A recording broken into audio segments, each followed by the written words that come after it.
Hello, नमस्कार दोस्तों, कैसे हैं आप।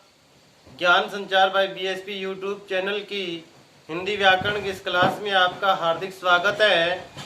देखिए, हम विकारी शब्द और विकारी शब्द के अंदर क्रिया पढ़ रहे थे और क्रिया के ऊपर हम कुछ वार्ता कर चुके हैं। हम आगे और क्रिया के ऊपर वार्ता करेंगे और एक विधि हम पढ़ चुके हैं, यानी हम कैसे पता करें कि क्रिया अकर्मक है या क्रिया सकर्मक है।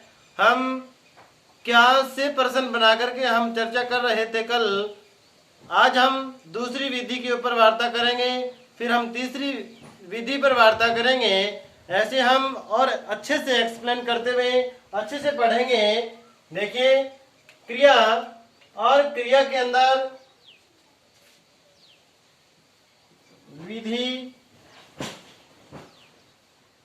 2, क्या विधि 2 है पद परिचय, यानी कि पद परिचय के द्वारा हम पद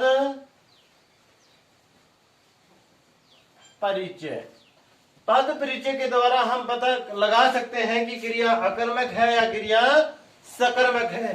देखिए, पद परिचय क्या होता है। जब कोई शब्द किसी वाक्य में प्रयुक्त हो जाए तो वो शब्द न रह करके वो क्या बन जाता है, पद बन जाता है। यानी जब शब्द किसी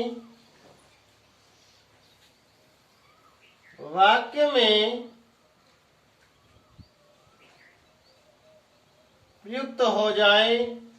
जाए तो वो शब्द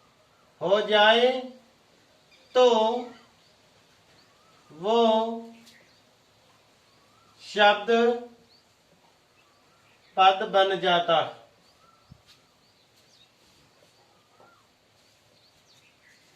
यानी कि जब शब्द किसी वाक्य में प्रयुक्त हो जाए तो वो शब्द पद बन जाता है। हम पद परिचय के द्वारा पता करेंगे। देखिए, हमारे पास मैं आपके सामने 2 उदाहरण लिख रहा हूं। जैसे मोहन चलता है, मोहन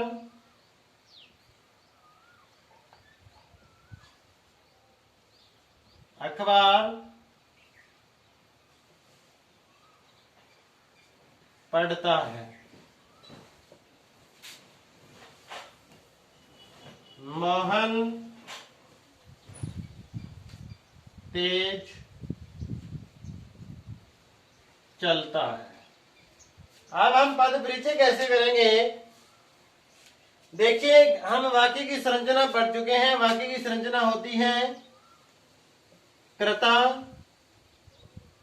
कर्म और क्रिया। ये वाक्य की संरचना होती है कि वाक्य के अंदर पहले कर्ता होगा, फिर कर्म होगा, फिर क्रिया होगी। अब देखिए, मोहन क्या है, मोहन करता है। चलता क्या है, क्रिया है। देखिए, मोहन क्या है, कर्ता। चलता क्या है, क्रिया, यानी कि करता है, क्रिया है, यानी क्या नहीं है, कर्म नहीं है इसमें। और जब कर्म नहीं होता तो वो क्रिया कौन सी होती है, अकर्मक। कौन सी होती है, अकर्मक। आगे देखिए, मोहन कर्ता, पढ़ना, क्रिया, क्या पढ़ता, अखबार, यानी कि अखबार क्या है, कर्म, यानी कि कर्ता से कर्ता कैंसिल, क्रिया से क्रिया कैंसिल, क्या रह गया, कर्म रह गया। और जिस क्रिया के अंदर, जिस वाक्य के अंदर कर्म होता है वो क्रिया कहलाती है सकर्मक। देखिए, मोहन क्या है, कर्ता। चलना क्या है, क्रिया। और जो ये तेज है, ये चलना की विशेषता बता रहा है। यानी चलता है कैसे, तेज चलता है, यानी कि ये क्या हुआ, ये हुआ क्रिया विशेषण। क्रिया विशेषण। इस प्रकार हम पद परिचय के द्वारा पता कर सकते हैं वाक्य के अंदर क्रिया सकर्मक है या क्रिया अकर्मक है। ये था हमारा मेथड नंबर 2, यानी कि विधि दूसरी। अब हम विधि तीसरी पढ़ेंगे और बहुत बहुत इंपॉर्टेंट विधि है वो।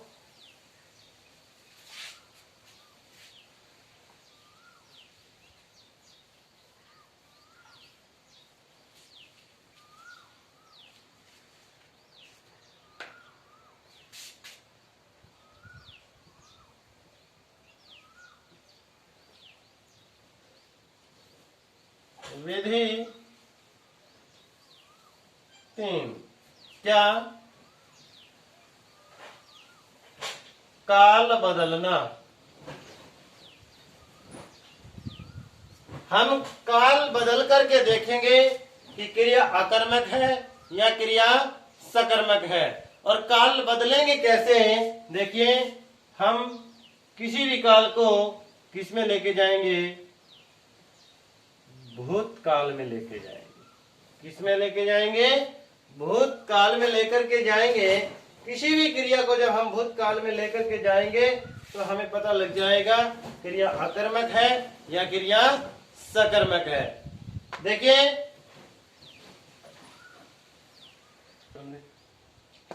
देखिए एग्जाम्पल के द्वारा हम पढ़ेंगे। मोहन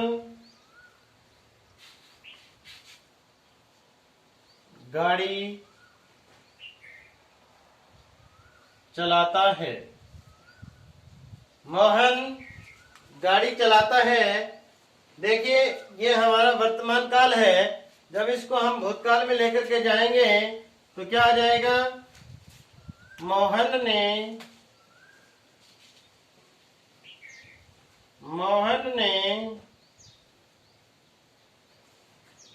गाड़ी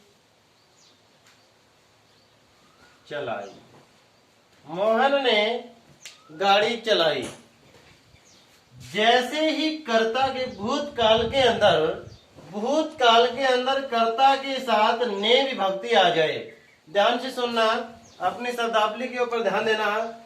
जब कर्ता के साथ भूतकाल हो और भूतकाल के अंदर कर्ता के साथ ने विभक्ति आ जाए तो वो क्या होगा, वो हमेशा क्रिया सकर्मक होगी। क्रिया क्या होगी, सकर्मक होगी। और वाच्य कर्तृवाच्य होगा। जब कर्ता के साथ ने विभक्ति आ जाए भूतकाल के अंदर तो वो क्रिया क्या होगी, वो क्रिया हमेशा सकर्मक होगी और वाच्य कर्तृवाच्य होगा। और वाच्य कर्तृवाच्य होगा। ये था हमारा काल बदलने की विधि, यानी कि जैसे ही मोहन के साथ यानी कि कर्ता के साथ ने विभक्ति आएगी क्रिया सकर्मक, और यदि मोहन के साथ यानी कर्ता के साथ ने विभक्ति ना आए तो क्रिया अकर्मक होगी। ठीक है, अब देखिए हम आगे बढ़ेंगे।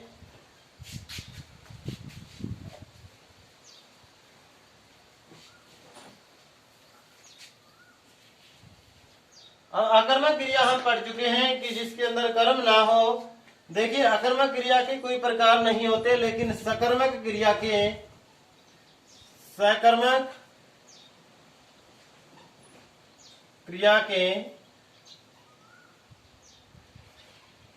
प्रकार।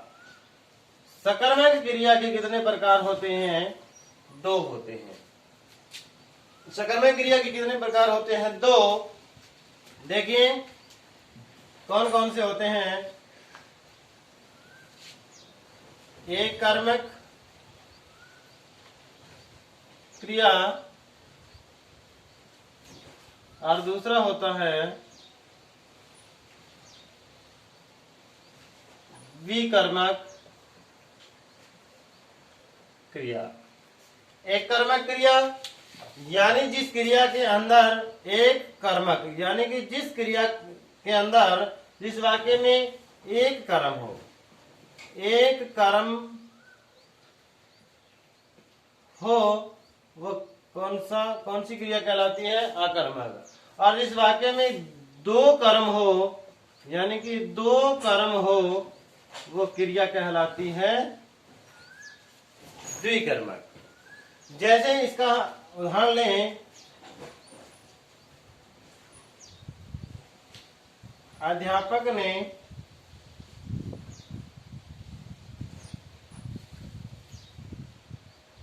छात्रों को पढ़ाया।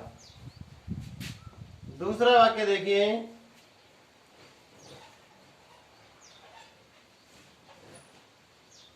अध्यापक ने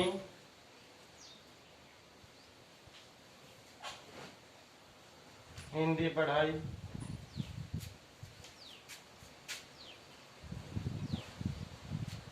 देखिए अध्यापक क्या है? करता है। पढ़ाना क्या है? पढ़ाना क्या है? क्रिया है। और छात्रों क्या है? कर्म है। यानी कि कर्म कितना है? एक।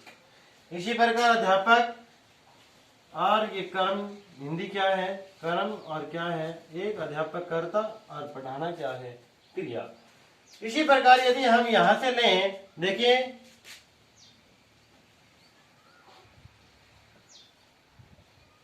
अध्यापक ने छात्रों को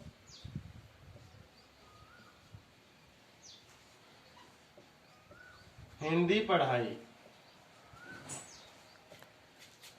और देखिए हिंदी और छात्र, ये क्या है? यहाँ दो कर्म है, दो कर्म है। और जिस वाक्य के अंदर दो कर्म होते हैं वो क्रिया कौन सी कहलाती है? वो क्रिया कहलाती है द्विकर्मक क्रिया। वो क्रिया कौन सी कहलाती है? द्विकर्मक। देखिए द्विकर्मक और द्विकर्मक के अंदर कर्म दो होते हैं। एक होता है गौण कर्म और एक होता है मुख्य कर्म। एक होता है गौण कर्म और एक होता है मुख्य कर्म। यानी कि मुख्य कर्म और एक होता है गौण कर्म। वाक्य में देखिए, वाक्य में गौण कर्म पहले और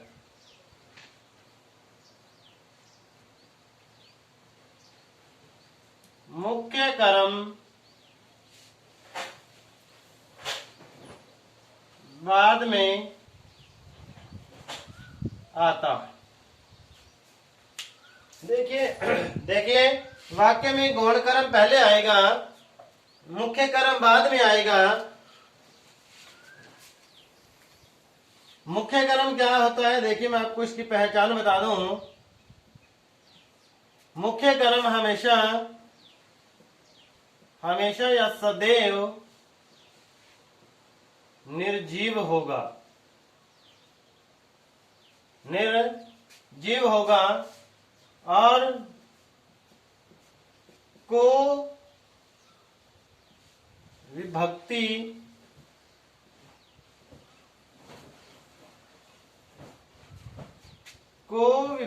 रहित होगा।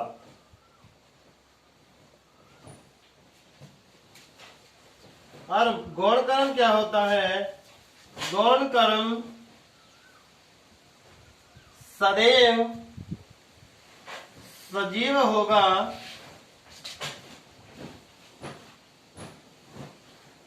सजीव होगा को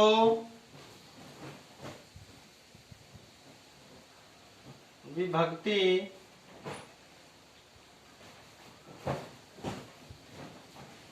सहित होगा।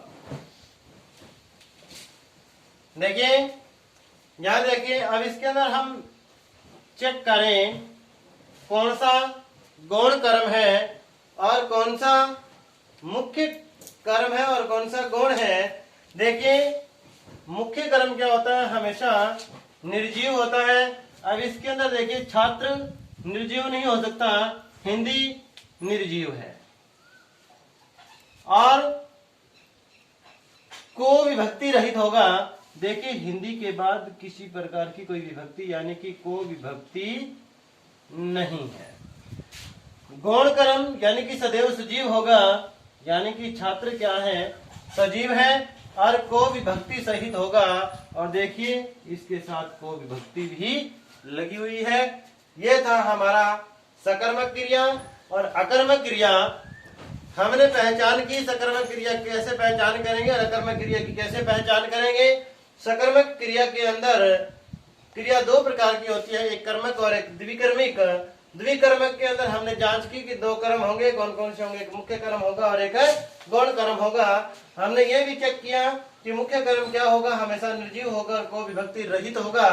और गौण कर्म में क्या, सदैव सजीव होगा, कौन कर्म और को विभक्ति सहित होगा। देखिए, ये थी हमारी मुख्य लाइन, मुख्य पंक्ति क्या थी, वाक्य में गौण कर्म पहले आता है और मुख्य कर्म बाद में आता है। देखिए, गौण कर्म यानी कि पहले कर्म कौन है, छात्र है, तो छात्र पहले आया, इसका मतलब ये गौण है। और मुख्य कर्म यानी कौन, हिंदी है, हिंदी बाद में आया है, इसलिए ये मुख्य कर्म है, इसलिए ये मुख्य कर्म है। देखिए, ये हमने क्रिया के प्रकार, कर्म के आधार पर क्रिया के प्रकार पढ़े। अगली वीडियो में हम प्रयोग एवं संरचना के आधार पर क्रिया के प्रकार पढ़ेंगे। इस वीडियो में इतना ही। आपने ये वीडियो देखी, आपका बहुत बहुत धन्यवाद। यदि ये वीडियो आपको अच्छे लगे, इसको लाइक करना, शेयर करना, कमेंट करके अपना सुझाव जरूर बताना।